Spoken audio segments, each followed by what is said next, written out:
Physics class 11। तो इसमें शुरुआत में हम लोग जो देखते हैं वो यूनिट्स के बारे में ज़्यादातर देखते हैं, और यूनिट्स का रिलेशन हुआ चीज़ों को नापने से। इसमें हम अधिकतर चीज़ों को नाप रहे हैं, तोल रहे हैं, अलग अलग चीज़ों, लंबाई को नाप रहे हैं, लंबाई चौड़ाई, ठीक है। और जब हम फिज़िक्स के अकॉर्डिंग जब हम लंबाई को नाप रहे होते हैं और चौड़ाई को नाप रहे होते हैं, तो यहाँ पर हम दोनों को, लंबाई और चौड़ाई को, दोनों एक प्रकार की लंबाई ही होती है, यानी लेंथ होती है। लेंथ और ब्रेथ कहते हैं कि कितनी, कोई, जैसे हम किसी चीज़ की लंबाई नाप रहे हैं तो वो कितना लंबा है, ठीक है, किसी दूसरी चीज़ से कितनी लेंथ है उसकी, तो उसकी लंबाई नाप रहे हैं। तो नॉर्मली इसमें यूनिट्स ज़्यादातर हैं। तो देखें कि हम किन किन चीज़ों को नाप रहे हैं या किन किन चीज़ों को नाप पाए हैं, जिन तरीक़ों का इस्तेमाल हमने किया है उसके अकॉर्डिंग। तो लेंथ को नापते हैं, मास को नापते हैं, मास को हम किलोग्राम में नापते हैं, समय, टाइम को सेकंड में नापते हैं, और इलेक्ट्रिक करंट है, इलेक्ट्रिक करंट को हम एम्पियर में नापते हैं। नेक्स्ट है तापमान, यानी टेम्परेचर को हम कैसे नापते हैं, तो उसको हम केल्विन और डिग्री सेल्सियस में भी नापते हैं। लेकिन ऐसी यूनिट्स जिनका इस्तेमाल हम विदेशों में भी करते हैं, यानी कि SI units, SI means system international यानी ऐसा सिस्टम जिसको इंटरनेशनल में भी अपनाया गया है या अपनाते हैं। तो वो उसमें उसके अकॉर्डिंग हम टेम्परेचर को, तापमान को कैसे नापते हैं, केल्विन, ठीक है, इसलिए केल्विन। नेक्स्ट आता है कोई भी सब्सटेंस है वो कितना है, उसकी अमाउंट, वो सब्सटेंस कितना है, इस सब्सटेंस को कैसे नापा जाए, किसी भी सब्सटेंस की मात्रा को कैसे नापा जाए। मात्रा को नॉर्मली हम लोग किलोग्राम या ऐसे नापते हैं, लेकिन वो पर्टिकुलर एक मास के सेटअप में आता है। अभी इसको समझेंगे कि मास क्या चीज़ होती है। मास को और किसी चीज़ की अमाउंट, इन दोनों में क्या डिफरेंस है, ये भी कुछ बातें आती हैं। तो नॉर्मली हम जब मास के बारे में बात कर रहे होते हैं तो ये करते हैं कि वो कोई भी पर्टिकुलर चीज़, जिस भी चीज़ को आप पकड़ें, वो चीज़ जिन चीज़ों से बनी है उसकी मात्रा, दैट्स क्वांटिटी इज़ कॉल्ड मास। तो उस मात्रा को नापते हैं तो हम उसे किलोग्राम में नापते हैं। अब यहाँ पर हम हर चीज़, अपने आसपास की हर चीज़ की मात्रा को किसी एक यूनिट से अगर हमें नापना होता है तो हम किससे नाप रहे होते हैं, तो वो अमाउंट ऑफ सब्सटेंस, उस सब्सटेंस की अमाउंट को हम मोल में नाप रहे होते हैं। जैसे किलोग्राम में नापते हैं तो 1 किलोग्राम, 2 किलोग्राम, 3, ऐसे। वैसे इसमें भी 1 मोल, 2 मोल, 3 मोल।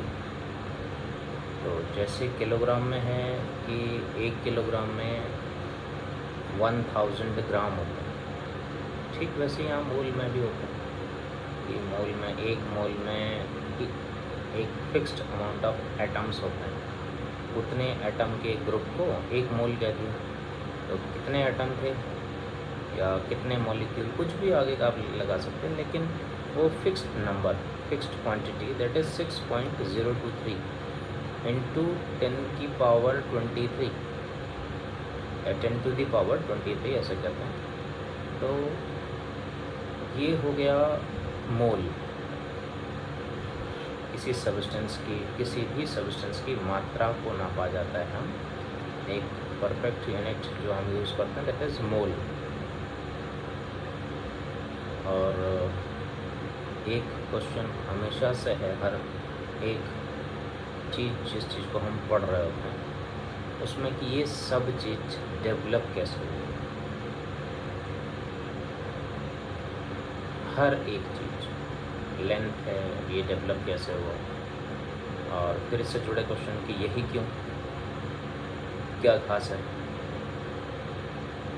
तो ये उपयोगिता कि किसी चीज़ को हम ले रहे हैं उसकी किस उपयोगिता को देखकर हमने उस यूनिट का यूज़ करते हैं, तो इसको हम अलग से समझेंगे, देखेंगे, जानेंगे।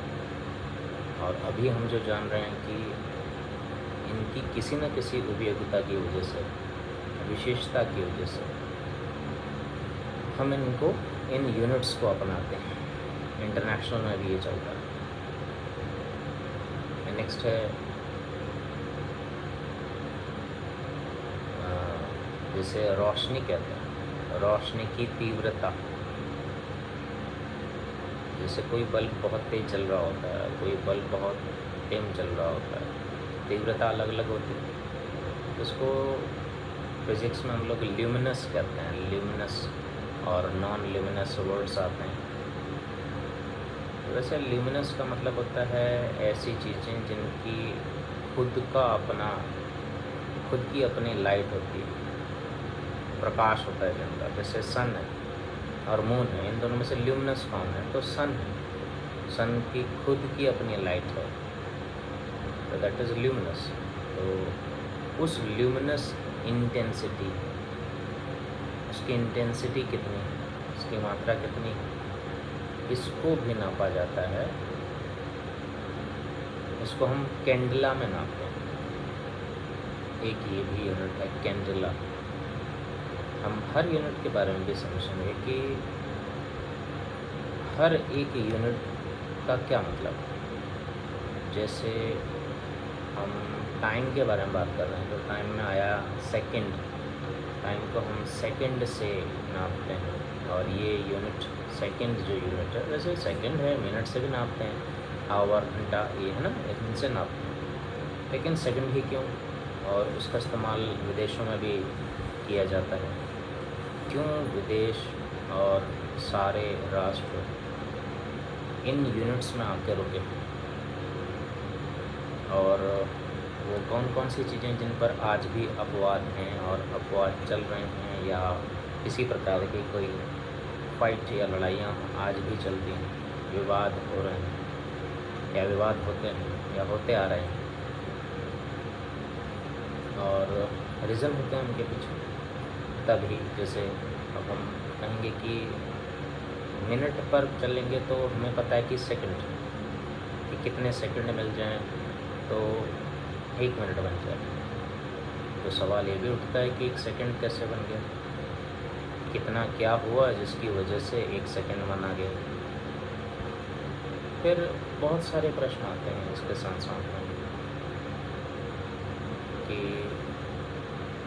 अगर जिस वजह को हम कारण बना रहे हैं 1 सेकंड को बनाने के लिए, वो वजह अगर धीमी हो गई, तेज़ हो गई, तो क्या इससे समय की गति, जो इसको हम जिस ढंग से हम नाप रहे हैं, जो समय चल रहा है, बट उसको हम जिस ढंग से नाप रहे हैं उस पर फर्क पड़ जाएगा।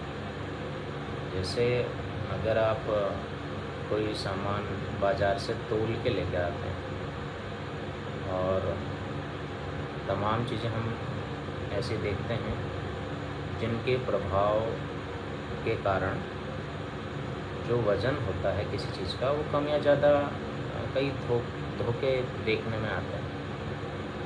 तो उससे बेचने वाला, खरीदने वाला, या एक प्रकार से इसे हम कहेंगे व्यापार करने वाले या लेन देन करने वाले, इनमें इस प्रकार की जो ये गलत हैबिट्स हैं, इनको रोका जाना चाहिए। और इन्हें रोकने के लिए ये कंफर्म होना चाहिए कि वो अपनी स्टैंडर्ड कंडीशंस में हो। तो स्टैंडर्ड कंडीशंस क्या रही हैं, क्या मानी गई हैं, क्या बनाई गई हैं, क्यों बनाई गई, और वो स्टैंडर्ड कंडीशन किस पर डिपेंड करती हैं। ऐसे कई छोटे मोटे क्वेश्चंस आते जाएंगे जो ये तय करेंगे कि किसी यूनिट को जैसा माना गया है वो कितना ज़्यादा क्लोज टू इफेक्टिव है, पूरी तरीके से तो नहीं, क्लोज टू इफेक्टिव। ठीक है, तो ये कुछ चीज़ें आएंगी, ये एक अलग फील्ड की तरह आएगा जिसमें हम ये देखते हैं कि जिनका इस्तेमाल कर रहे हैं वो चीज़ें खुद कितनी करेक्ट या कैसे करेक्ट हैं। ठीक है, और उन्हीं को मानने का क्या रीज़न रहा है। तो दैट्स कम अंडर फिज़िक्स, और ये इसके कई अलग अलग हिस्से हैं, पार्ट्स हैं। तो फ़िलहाल ये कुछ चीज़ें थी, और यहाँ पर ये टोटल करीबन 7 के आसपास होंगी, गिनते हैं। तो सबसे पहले लेंथ था, लेंथ, दूसरा मास, समय, टाइम, फिर इलेक्ट्रिक करंट, कितने 4 हो गए, फिर है टेम्परेचर 5, और उसके बाद है किसी भी अमाउंट का किसी भी सबस्टेंस का अमाउंट 6 हो गए, और फिर लास्ट 7वां है। तो ये 7 ऐसे अब मेन हैं, बेसिक हैं, इन्हीं से चलते हैं, तो इनको फंडामेंटल कह देते हैं। ठीक है, बेसिक्स हैं, स्टार्टिंग बेसिक्स हैं, तो फंडामेंटल्स, इनसे बाकी चीज़ें बनी हैं। तो ये 7 फंडामेंटल यूनिट्स हो गई, और क्या माना गया वो तो पता चल गया। अब कुछ चीज़ें पढ़ लेते हैं।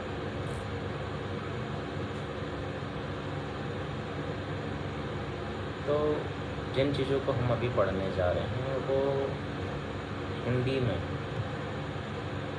कुछ चीज़ें एकदम समझ में नहीं आएंगी इंग्लिश मीडियम के बच्चों को, तो थोड़ा सा हम उसे ट्रांसलेट करें। किसी कमरे के फर्श की लंबाई 15 फीट और चौड़ाई, लंबाई लेंथ, चौड़ाई ब्रेथ, चौड़ाई 12 फीट है। इस फर्श का क्षेत्रफल कितना है, क्षेत्रफल, एरिया। अब यहाँ पर एक क्वेश्चन आता है, एरिया क्या चीज़ होती है, और जो भी होती है एरिया, माना जैसे हम एक रेक्टेंगल है, रेक्टेंगल की एक साइड है माना 3 सेंटीमीटर और दूसरी साइड है 6 सेंटीमीटर, तो इसका एरिया हमें पता है लेंथ इनटू ब्रेथ करते हैं, लेंथ इनटू ब्रेथ। तो इसका मतलब 6 और दूसरा 3 है, 6 3 18, तो 18 सेंटीमीटर स्क्वायर। बात आती है इसका क्या मतलब, एरिया का क्या मतलब है, इस 18 सेंटीमीटर में क्या इंक्लूड होता है। अगर आप इसको डॉट्स के हिसाब से लेकर चलें या छोटे छोटे पॉइंट मान के चलें, तो इसे ऐसा कह सकते हैं कि ये 18 पॉइंट्स या डॉट्स इस प्रकार की लेंथ में अगर हमने 6 डॉट्स लगा दिए और 3 डॉट्स ब्रेथ में लगा दिया या विड्थ में लगा दिया, और फिर इसी के अकॉर्डिंग हमने सभी को भर दिया, तो टोटल 18 डॉट्स हमें मिलेंगे, 18 डॉट्स हमें मिलेंगे, या 18 यूनिट्स हमें मिलेंगे। यूनिट्स मतलब एक छोटा हिस्सा, बेसिक छोटा हिस्सा, जिसके आधार पर हम बाकी चीज़ों को नाप रहे होते हैं, उसी के आधार पर हम बाकी चीज़ों को नाप रहे होते हैं, तो उसे कहते हैं हम यूनिट। तो यहाँ पर वो 18 यूनिट्स हमें मिलेगा, यानी अगर एरिया हम यहाँ पर देखें कि उस रेक्टेंगल का एरिया कितना होगा, तो 18 यूनिट्स एक प्रकार से 18 यूनिट्स हमें एरिया पूरा घेरा जाता है, ऑक्यूपाई कर लिया जाता है। तो इसका मतलब ये हुआ। अब ऐसे एरिया हम और भी कुछ भी ले सकते हैं। अब आप चाहे तो स्क्वायर का एरिया लें, और ऐसे में अभी हमने एक छोटा सा डॉट्स या फिर छोटा से पॉइंट रखे, तो उस समय 18 का काउंट का क्लियरेंस होता है। अच्छा, 18 का मतलब क्या है कि टोटल कितना एरिया कवर हो जाएगा। अब अगर हम ऐसे में 6 सेंटीमीटर की कोई पेंसिल रख दें और लेंथ वाइज 6 सेंटीमीटर, अब ब्रेथ में अगर हमें वहाँ पर एक आध कुछ चीज़ों को मानना भी पड़ेगा। मानना का मतलब कोई मजबूरी जैसा नहीं कि मानना पड़ेगा, हम उसे अपनी समझ को क्लियर करने के लिए ये मान रहे हैं। कैसे? अगर हम ये मान लें कि हर पेंसिल की जो ब्रेथ है, विड्थ है, चौड़ाई है, वो 1 सेंटीमीटर की है, तो तब हम यहाँ पर इस एरिया के कॉन्सेप्ट को ऐसे बोलेंगे कि 6 सेंटीमीटर लेंथ की पेंसिल्स हमने कितनी रखी हैं, ब्रेथ में कितनी रखी हैं, 3 सेंटीमीटर तक रखी हैं। तो हमें पता है कि 1 सेंटीमीटर चौड़ाई है एक पेंसिल की, 3 सेंटीमीटर तक 3 पेंसिलें आएंगी।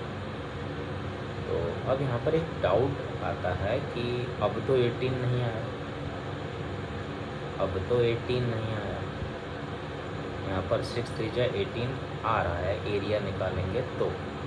पर अब यहाँ पर ये 18 यहाँ पर रखी हुई, इस रेक्टेंगल में रखी हुई, पेंसिल से बने इस रेक्टेंगल में रखी हुई ये 3 पेंसिलें कैसे इस बात को सेटिस्फाई करती हैं। तो यहाँ 18 का मतलब ये पेंसिल वाला जो रेक्टेंगल हमने बनाया है, ये कैसे उसको क्लैरिफाई करता है? क्लैरिफाई करता है हर बार जब हम एरिया बोल रहे होते हैं और एरिया को सब्स्टिट्यूट कर रहे होते हैं या एरिया के बारे में बता रहे होते हैं, तब हम 1 सेंटीमीटर यूनिट को लेकर चल रहे हैं और हम ये समझ रहे होते हैं कि 1 सेंटीमीटर स्क्वायर, 1 सेंटीमीटर स्क्वायर कहने का मतलब 1 सेंटीमीटर लंबाई, 1 सेंटीमीटर चौड़ाई, लेंथ और ब्रेथ 1 सेंटीमीटर, इतना एरिया हमें क्लियर रहता है कि इतना एरिया एक यूनिट घेरती है, ऑक्यूपाई करती है। तो ये जो 3 पेंसिलें हैं, ये कितने ऐसे एरिया को घेर देंगी? तो 18, इसलिए 18। अब आगे 6 3 18, 3 पेंसिलें रखी हैं, 6 सेंटीमीटर लेंथ की हैं, तो इनका एरिया कितना होगा? ये कितने एरिया को ढकती हैं, घेरती हैं? तो ये ढकती हैं 18 सेंटीमीटर स्क्वायर, या स्क्वायर सेंटीमीटर बोलते हैं, कि उतने स्क्वायर का एरिया घेर लेंगी ये 3 पेंसिलें जिनकी लंबाई 6 सेंटीमीटर। तो एरिया क्लियर हुआ और उसका मीनिंग क्लियर हुआ। तो यहाँ पर मेन यूनिट क्या है? Centimetre, 1 centimetre. तो यूनिट का मतलब भी थोड़ा बहुत क्लियर हुआ होगा कि ऐसे ही बाकी चीज़ें भी हैं। तो हम यहाँ सबसे पहला वो हिस्सा, पहला एक हिस्सा, पहला वो सबसे छोटा हिस्सा जिसे हम गिन पाते हैं, समझ पाते हैं। जैसे माना हम बाज़ार में जाएं और वहाँ से सेब लेकर आएँ, तो हम वहाँ सेब माना 3 सेंटीमीटर स्क्वायर सेब नहीं ला सकते, लाने को लाया जा सकता है, लेकिन मीनिंगफुल नहीं होगा। मीनिंगफुल कैसे नहीं होगा? हमारी अलग अलग आवश्यकताएं होती हैं, उन अलग अलग आवश्यकताओं में जिन चीज़ों को हम ला रहे हैं उसका एक रूप होता है, फॉर्म होता है। तो यहाँ पर एक सेब, उसका शेप कम ज़्यादा छोटा बड़ा ये हो सकता है, लेकिन वो एक सेब को हम 1 यूनिट कहेंगे। ठीक है। फिर शेप के आधार पर हम यूनिट सेटअप नहीं करते हैं, क्योंकि वो बड़ा छोटा हो सकता है। इसमें भी एरर्स, गलतियों का मतलब सीधे से बैड हैबिट्स, और उसको शॉर्टकट में जो हम लोग यूज़ करते हैं, धोखा। ठीक है। लेकिन इसके लिए एक अच्छा वर्ड है बैड हैबिट्स को रोकने का एक तरीका है कि फिर हम शेप के अकॉर्डिंग उसकी गिनती नहीं करेंगे। फिर हम आ जाते हैं मार्क्स की तरफ, इसलिए फिर मार्क्स की तरफ। तो जिन तरीक़ों को हम अपनाते हैं बैड हैबिट्स को रोकने के लिए, और उनके लिए जिन चीज़ों को हम सेटअप करते हैं, उनके नाम या उनको हम यूनिट्स कहकर पढ़ते हैं। ऐसे ही ये सारे यूनिट्स हैं। 1 सेकेंड, 1 कैंडला, ठीक है, 1 मीटर, 1 किलोग्राम, 1 सेकेंड, ऐसे हर। तो इनमें जो इन यूनिट्स का इस्तेमाल करते हुए चलते हैं, तो उससे जो स्टार्टिंग पॉइंट के बैड हैबिट्स हैं उनको रोका जाता है, या उसकी संभावनाओं को कम से कम कर दिया जाता है। तो this is all about the first 7 fundamental units. अब इसके अलावा अभी इसमें कुछ और चीज़ें आएंगी जिसमें जुड़े हैं कुछ शब्द जिनको हमने इससे पहले 9th में पढ़ा होता है, जैसे फंडामेंटल यूनिट्स आ गया, बेसिक यूनिट्स कह दिया, फिर कुछ डेराइव्ड यूनिट्स कहेंगे। अब इनसे कुछ यूनिट्स बनेंगी, उनको डेराइव्ड कहते हैं। ठीक है। इसी में से ये 7 यूनिट्स को आपस में मल्टीप्लाई प्लस माइनस करके कुछ हम जो एक नई किस्म की यूनिट बनाते हैं, और नई किस्म की यूनिट बनाते हैं, इसका मतलब क्या है कि किसी खास प्रकार की चीज़ को इनके अकॉर्डिंग हम नापने की कोशिश करते हैं, तो वो एक नई किस्म की यूनिट बन जाती है। तो ये जो नई किस्म की यूनिट बन जाती है, इसको डेराइव्ड हो जाती है, इसको डेराइव्ड यूनिट्स कहा जाता है। ठीक है। तो डेराइव्ड यूनिट्स का कॉन्सेप्ट भी थोड़ा क्लियर हुआ होगा कि ये डेराइव्ड यूनिट्स क्या होते हैं, तभी उनको पढ़ेंगे। सो हम अभी बात कर रहे थे, कुछ नाप रहे थे, और उसमें क्षेत्रफल यानी कि एरिया का कॉन्सेप्ट आया था, और वो एरिया का कॉन्सेप्ट होप इट्स क्लियर। और भी कोई क्वेश्चन होगा, then you know the way to question, to put question on it. तो फिर इन्होंने उसका एरिया निकाल लिया। यहाँ पर था 15 फीट और 15 फीट लेंथ थी, और विड्थ यहाँ पर 12 फीट थी। तो एरिया निकल लिया, 180 वर्ग स्क्वायर फीट आ गया। तो यहाँ कहा है कि जो लेंथ है ये ऐसी क्वांटिटी है, और लेंथ एक क्वांटिटी है, और एरिया एक दूसरे किस्म की क्वांटिटी है। अब इसको हम पढ़ रहे हैं। यदि हम लंबाई का मात्रक जानते हैं, अगर हम लेंथ की यूनिट जानते हैं, तो उसी से एरिया की यूनिट बना सकते हैं। लंबाई को नापने का तरीका हमने निकाल लिया कि लंबाई को हमने सबसे छोटा, अभी फ़िलहाल जो हम लेते हैं 1 सेंटीमीटर। ठीक है, 1 सेंटीमीटर। छोटे और बाकी भी और होते हैं, और छोटे अनंत से अनंत हो सकते हैं, ऐसे ही बड़े में भी हो सकते हैं, लेकिन एक वो सबसे छोटा मीनिंगफुल हिस्सा जो हमें समझ में आ सकता है और हमारे लिए उपयोगी होता है, सबसे ज़्यादा उपयोगी होता है, उस फॉर्मेट का यूज़ जो हम कर रहे हैं, दैट्स यूनिट। दैट्स उस छोटे हिस्से को हम एक पार्ट कहते हैं, और उसको उस पार्ट का नाम हम यूनिट कहकर पुकारते हैं। यूनिट का मतलब होता है एक, और समझने के लिए इसमें आगे और लगा सकते हैं कि एक छोटे से छोटा सबसे उपयोगी हिस्सा, मीनिंगफुल हिस्सा। जैसे अभी हमने सेब के बारे में बात की कि सेब को ख़रीदना हमारे लिए कैसे मीनिंगफुल है, 1 सेब, 2 सेब, 3 सेब है, और फिर उसको हम किस प्रकार से तोल रहे हैं, मेज़र कर रहे हैं, तो वो मीनिंगफुल फॉर्मेट में आता है। तो ये कहते हैं कि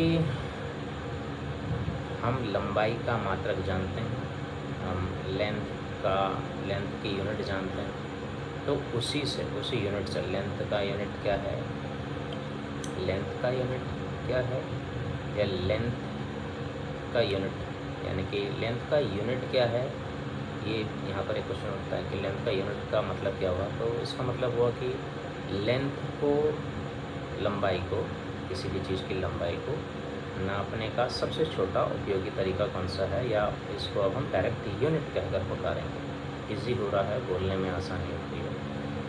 इन चीज़ों को भी देखकर भी कई बार कई चीज़ों के नाम रखे जाते हैं कि ऐसा ही नाम रखा क्यों, थोड़ा बोलने में आसानी और समय कम लगता है, समझाना कम से कम पड़ता है, तब हम ऐसे नाम। लेकिन उससे पहले की समझ के लिए जिनको हम डिस्कस कर रहे हैं, ये अगर क्लियर ना हो तो फिर यूनिट एक कोई अलग ही चीज़ हो जाती है, तो समझ नहीं आता ये यूनिट क्या चीज़ होती है। तो अब क्लियर है, सो हम उसे यूनिट कहते हैं। सो यहाँ पर हम अगर लेंथ मतलब किसी भी लंबाई को नापने की अगर हमने यूनिट बना ली है, तो इसी यूनिट का इस्तेमाल करके हम एरिया की यूनिट बना सकते हैं। एरिया की यूनिट कैसे बनाई हमने, मीटर थी लेंथ की, तो मीटर स्क्वायर हो गया, metre multiply by metre, metre square.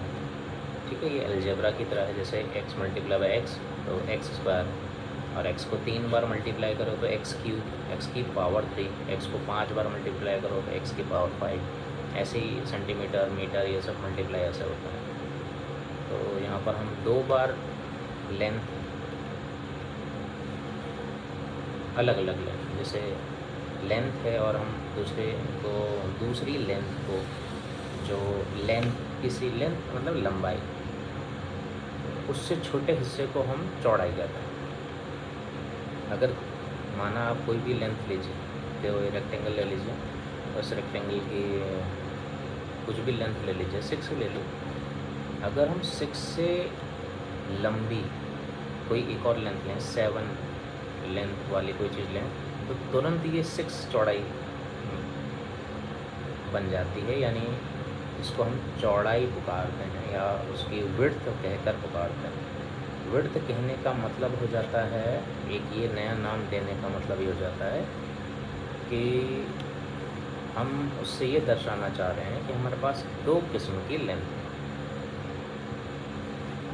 2 किस्म की लेंथ है। एक लेंथ है, एक बड़ी लेंथ है, एक छोटी लेंथ है। तो बड़ी लेंथ को हम लंबाई या लेंथ कहकर पुकारते हैं, और उस लंबाई से छोटी लेंथ को हम विड्थ या ब्रेथ कह के पुकारते हैं।